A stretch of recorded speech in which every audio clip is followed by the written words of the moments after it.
Hi everyone, this is Saber from Hoof Falls and Footfalls, and I wanted to take a quick second to show you my method for wrapping up a lunge line. And this method is one that I use on a regular basis personally, and it's also one that I pass on to any instructor mentees I work with, and also I teach my students and my volunteers how to use this method to wrap it up so that we have a nice, clean, neat way to store the line, and then also utilize it when it's time to school a horse or use it for a lunge line lesson. So I have my lunge line here. Usually by the time you're done using it, hopefully it's not this messy, but it usually looks kind of messy. What you're going to do is you're going to first find the end of your lunge line, and this is where we're going to be starting. Make sure that when you use this method that it is not attached to a horse, and that is because when you're wrapping this in the way that I'm showing you, if the horse moves away from you, it can create a very unsafe situation. So I have my lunge line. It is unattached from a horse. I'm going to just find the end of my lunge line, set it on the ground, and then I'm going to take my lunge line and fold it over the crook of my hand right here and hold my hand up.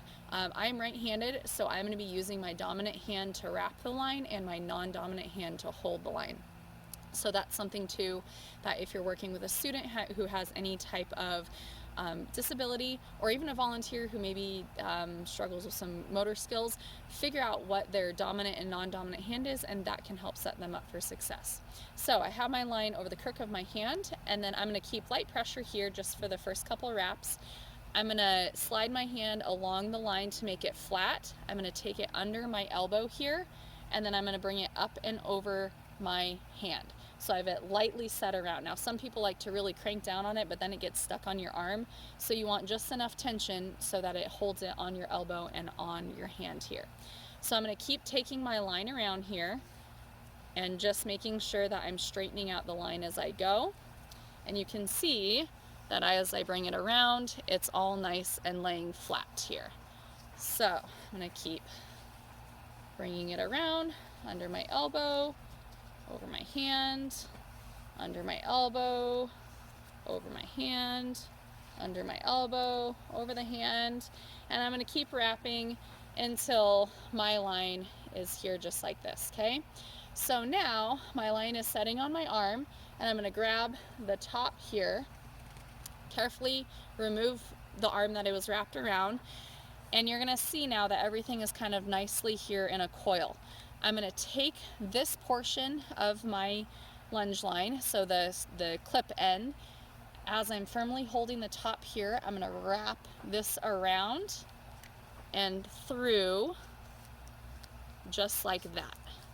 And then I'm going to gently snug it, and now it is nicely folded so that I can clip this on a fence.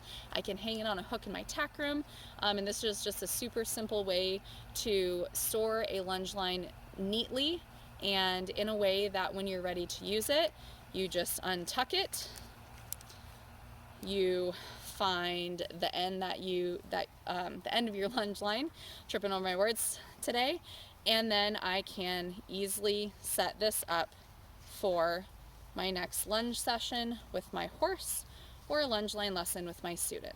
So this is a quick and easy way to wrap up our lunge line for storage, make it look nice and neat and tidy, take care of our hard-earned investment of our equipment, and also set it up for the next use so that it's easy to use in class or during a schooling session. So I hope this was a helpful tip, and let me know if you like this method of storing and wrapping your lunge line.